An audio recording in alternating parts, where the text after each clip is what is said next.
Ekyalo ekyenjawulo abo bonna abali ba petitioner omuli muganda wange Sewungu Boshabe n'abalala bw'obazza ebbali ensonga zaabwe endala si zino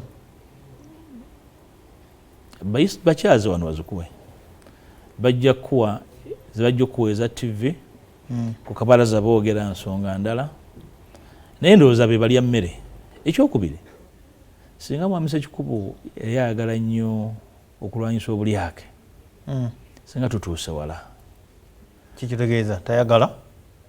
Ye Ssekikubo yali mu palamenti y'ebisanja egimiti ne term limit. Yoyo Siodo bye baakola NRM tobimanyi bimukwasa ensonyi.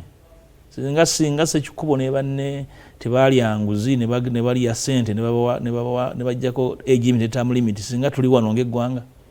So takyakola takikiririzaamu naye alina ndoza byagala okuyisaawo amangu n'ebizibu ebirala bingi nnyo naye mungali bwali musajja mukulu muweekitiibwa kyebaŋŋamba nti ensonga yeetambule etuuke weeneekoma manyi ejja kutuuka weekoma naye nnyini agiriko agimanyi tasobola giggusa